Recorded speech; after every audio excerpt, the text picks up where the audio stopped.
সীমান্তে বাংলাদেশের ট্যাঙ্ক বহর আতঙ্কে ঘুম হারাম ভারতীয়দের। এটা হচ্ছে শিরোনাম। শিরোনামটা আমি পেলাম একটা জায়গায় যে উপরে লেখা ভোরের কাগজ, এইভাবে লেখা আছে সীমান্তে বাংলাদেশের ট্যাঙ্কের বহর আতঙ্কে ঘুম হারাম ভারতীয়দের। আমি শুধু প্রবেশ করলাম এই কারণে যে এখানে ৩৫৮টা শেয়ার এবং ৩,৬৬০ কমেন্টস, ১২,০০০ হচ্ছে রিয়াকশন এখানে আছে। এর মধ্যে আমি দেখলাম যে লাভ রিয়াকশন আছে ২৩৬, অবাক আছে ৬৮, এবং এটা হচ্ছে সতর্কতামূলক যেটা আসে এটা হচ্ছে ৩৫, মানে অ্যাংরি হচ্ছে ২৭, আর ১২টা হচ্ছে মানে কি বলে এই দুঃখ যেটা কান্না আছে, আর আর হাসি রয়েছে ৮,১০০। তার মানে ৮,১০০ মানুষই এর মধ্যে, আমার ধারণা, যেমন আমি হাসির রিয়াকশন দিচ্ছি যে এটাকে হাস্যকর একটা শিরোনাম। আমি কয়েকটা জিনিস পড়বো, দেখবো যে এখানে কি লেখা আছে। একটা হচ্ছে আরাকান আর্মি বাংলাদেশের উপর একের পর এক মিসাইল হামলা, বাংলাদেশ আর্মি সীমান্ত ছেড়ে পালিয়েছে। একটা আরাকান আর্মি বাংলাদেশের উপর একের পর, আচ্ছা এটা গেল।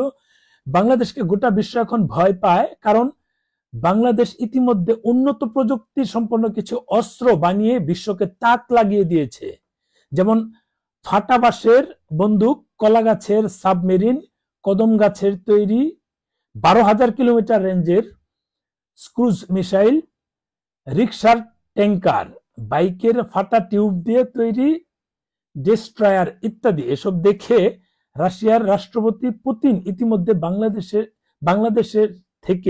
বাংলাদেশ থেকে প্রযুক্তি আমদানি করার সিদ্ধান্ত নিয়েছে। এরকম ভুয়া খবর ছড়িয়ে পেট চালানো থেকে ভিক্ষা করে খাওয়া ভালো।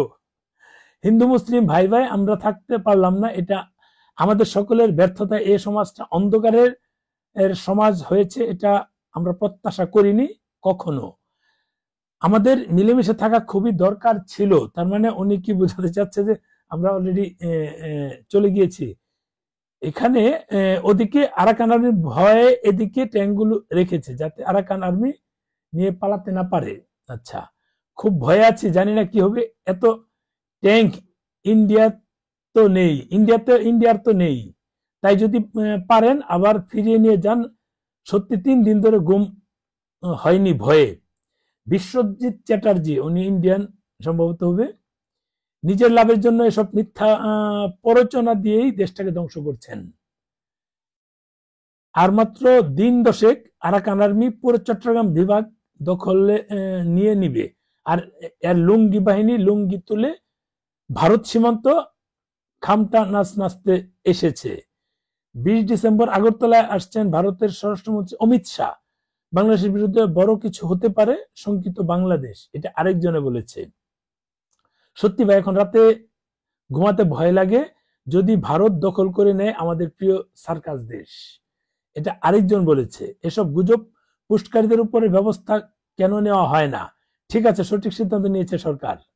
মানে একজন বলেছে সঠিক সিদ্ধান্ত নিয়েছে, লাইফ উইথ ফিরোজা এই নামে। মুড অফ ছিল, একটু হেসে নিলাম। আমি চিন্তা করেছিলাম কিভাবে আমরা মুড অফটা খুশিতে পরিণত করব।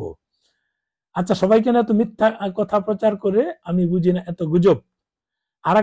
আরাকান সামলা, কেউ বলছে আরাকান সামলা।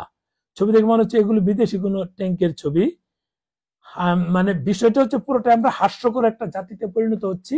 এরকম হাস্যকর বিষয়গুলো, মানে আজব জিনিসগুলো, গজব ছড়ানোর কারিগর যে বাংলাদেশ, সেটা কিন্তু বারবার প্রমাণ হয়। আমরা অন্যের উপর দোষ চাপিয়ে দিয়ে সেটা মানে ভিন্ন খাতে নেওয়ার চেষ্টা করি। সেটা আসলে কতটুকু মানে আমাদের যে গ্রহণযোগ্যতা নষ্ট করছে সেটা আসলে আমরা চিন্তা করি না।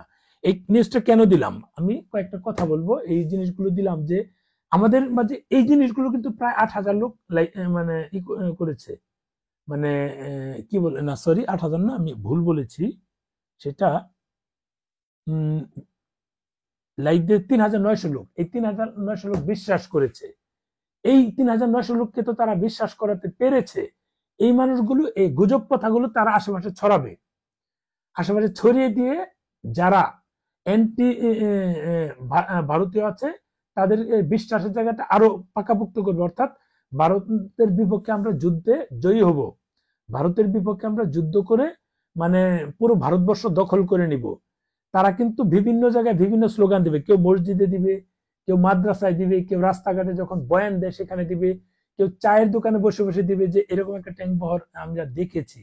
এই ৩,৯০০ লোক, এই ৩,৯০০ লোক অন্তত ৩ লক্ষ মানুষকে এটা ছড়িয়ে দিতে পারে, ওই ৩ লক্ষ লোক আরো ছড়িয়ে দিবে। এটা নিয়ে যে এই গুজবের যে প্রভাব কতটুকু আমাদের খারাপ হয় সেটা তো আমরা ইতিমধ্যে দেখেছি। যেমন এই যে আমাদের মানে ইজতেমা ময়দানে আমাদের হুজুরদের দুটো গ্রুপই আমাদের কিন্তু ১২টা বাজিয়ে দিল, আমাদের দেশের ১২টা বাজালো, ধর্মের ১২টা বাজাচ্ছে।